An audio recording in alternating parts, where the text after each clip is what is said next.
Hello ladies, if you have a lovely pair of biscuits, I want to cover them in Böner gravy. Anyone that has ever had me stay the night at their house has probably found themselves with a big mouthful of Böner gravy. I'm known for making epic biscuits and gravy. My Böner gravy recipe is lovely, and I've made a backpacking version of it. What I've done is I've deconstructed it and swapped out some of the ingredients. I replaced the sausage with a freeze-dried sausage, the fresh onions with onion powder, the fresh garlic with garlic powder. The sage is not fresh and the rosemary is dried, all ready to go for backpacking. So all you have to do is add some water to it. This morning I found myself car camping outside of Bend, Oregon at a place called Reynolds Pond. I'm on a road trip to Boise, Idaho to see my friends Kim and Daryl. So I'm going to show you how to make this, and we're going to get started right now. Okay, what I've got here is my cook kit set up. And the first thing I'm going to do is make the biscuits. I've got all the ingredients, which is flour, baking powder, salt, and butter, in this bag. First thing I'm going to do is I'm just going to cut in that butter by kneading the bag. I've already mixed the dry ingredients in the bag, so they're well blended. When you're making biscuits, the little butter chunks are what make them flaky. The hardest thing about doing this in the backpacking version is actually getting the biscuits nice and flaky. It's cold this morning, so this butter's nice and hard, so this is going to work well. But if it was warmer and the butter was too soft, I just wouldn't get as flaky of a biscuit. It'd be more like eating bannock at that point. But it's still better than other options. I saw a nice fellow on the YouTube, and he took some of those crappy Pillsbury biscuits and he like shrink packed them flat and then made a gravy and put it on top of that. And I thought, you know, I can do one better than that. I mean, all we have to do is pack water into the woods and some dried ingredients, and we're going to do both of those anyway. Alright, so that butter is cut in already. So now what I like to do, and this is again a little tricky, I need 1/3 of a cup of water. I'm going to eyeball that. I got my water bottle here, and then I'll mix that in the bag.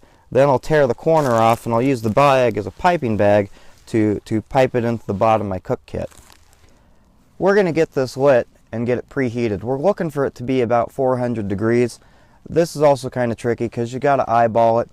It's not that critical though, because if it's a little cool, it's just going to take longer to bake. Again, it's part of doing this in the woods.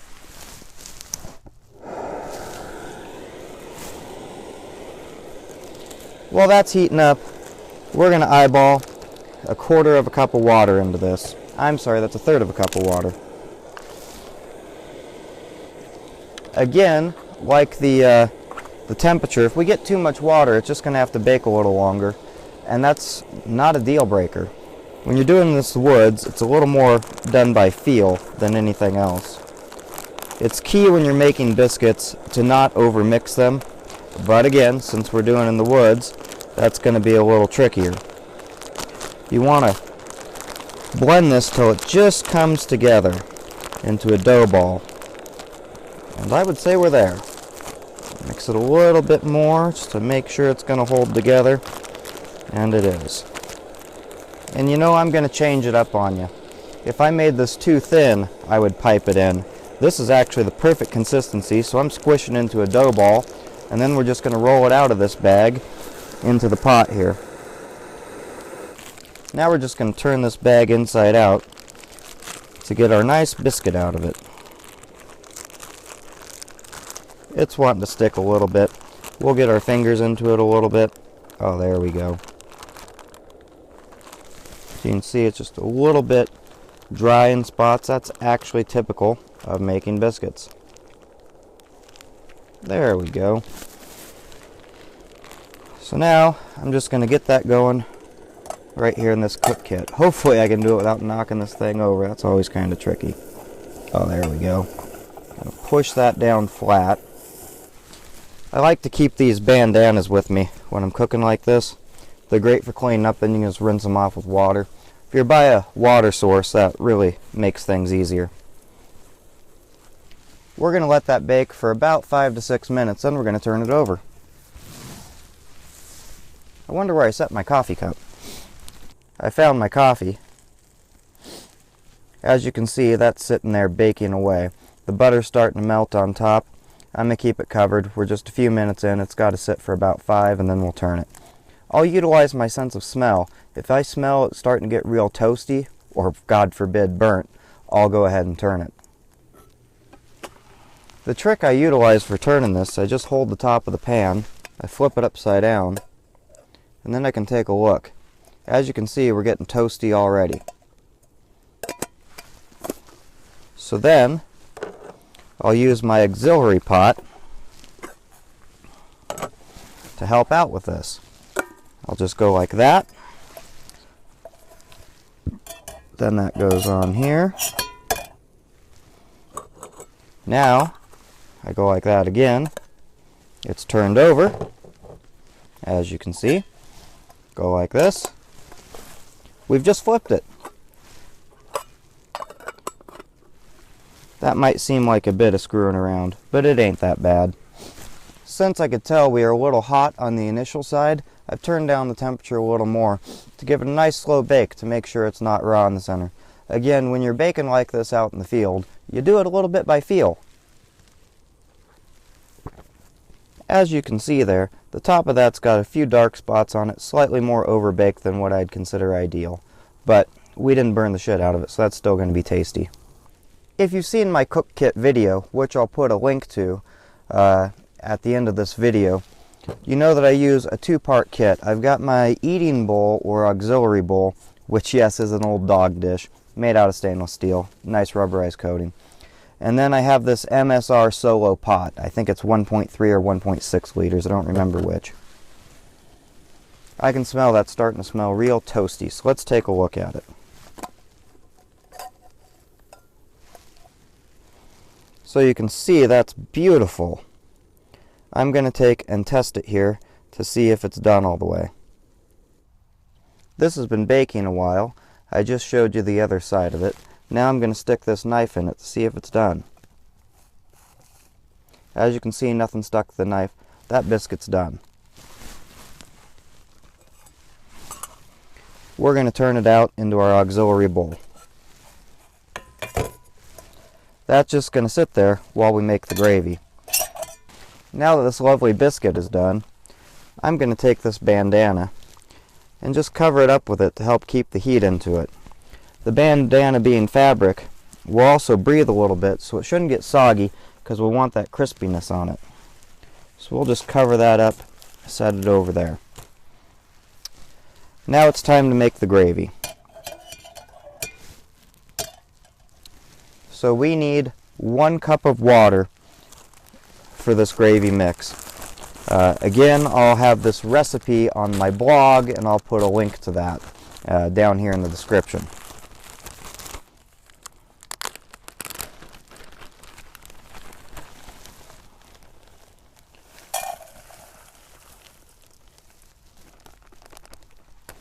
To prevent clumping, we'll mix this up cold and then we'll slowly bring it up to a boil, and that's when the gravy will thicken. We'll let it stand for about 10 minutes once it's up to a boil. That'll let that freeze-dried sausage rehydrate and let those dried mushrooms hydrate.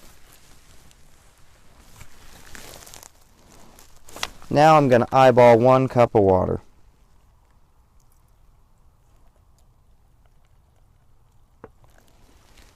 We'll try that. When you're adding the water like this, it's a good idea to always start out with maybe a little less water than you think you actually need, because it's real easy to add more water and thin it out later. Where if you overdo the water, you might find yourself trying to boil it or just eating thin gravy.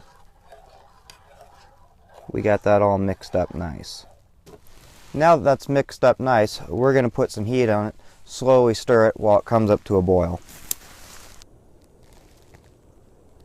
As you can tell, that's starting to come to a boil. You can also tell that's no simple milk and flour gravy recipe. This is the epically tasty Böner gravy. We're stirring this. It just came to a boil. That flour is starting to explode and gelatinize and thicken. Likewise, we got to rehydrate those dried mushrooms and that freeze-dried sausage. So now that I got it to a boil, I'm actually going to turn the heat off and let it stand 7 to 10 minutes.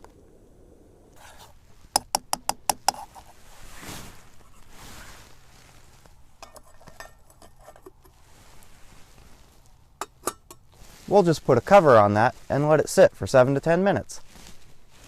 While that's resting, I'm going to add my fresh ground black pepper. I got this GSI Outdoors pepper mill here. I love fresh ground black pepper. If you're a Neanderthal knuckle dragging reject, you can use pre-ground black pepper. But old Magnus Böner is really sophisticated, and we like the fresh ground kind. I don't measure this. I just grind a fuck ton in here because I really like fresh ground black pepper. And yeah, even if I was out in the woods and not car camping, I'd have this little pepper mill with me. It nests inside of my cook kit, and I consider fresh ground black pepper to be essential to just about any meal, really.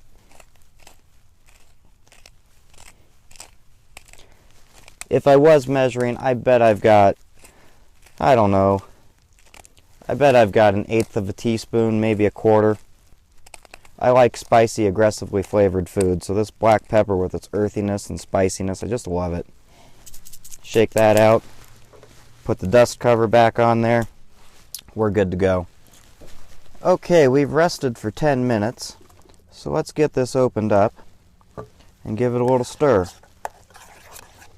The thickness looks like it's about on point, so now we're going to add some heat, bring it back up to temperature.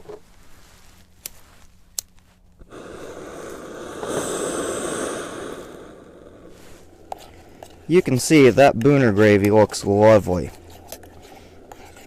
The color comes from the paprika and the ground chipotle pepper. That ground chipotle pepper is one of my favorite spices, and I use it a lot. I love the earthy smokiness of it. Okay, that's pretty much boiling now. So we're going to shut the flame off. We'll remove the bandana from on top of the biscuit. If you can see that, that's beautiful. We're just going to pour it out on top of this biscuit.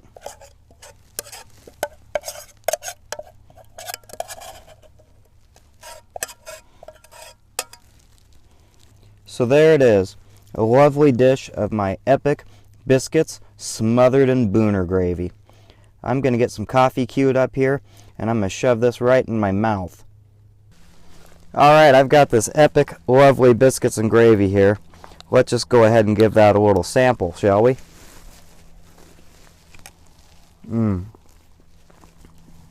my God. I love the spiciness, and then you get a lot of that onion, garlic, and all of that going on. It's very flavorful.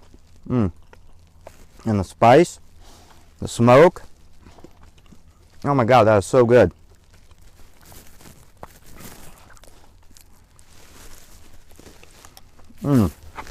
Just look at that. That perfectly baked biscuit, you can tell it's flaky, and that gravy is so flavorful. That's so good. Oh my God, that is good. Hey, if you haven't done it already, smack that subscribe button. I'm going to bring you some more recipes like this. One of these days, I'll even show you the real non-backpacking version of this biscuits and gravy. And if you've never been, come out here to Bend, Oregon. I love this high desert. It's just beautiful. You got these juniper trees, sagebrush. It's starting to get warm already. It got up in the 80s today. I'm going to have to lose this hat and this wool sweater. Hey, thanks for watching.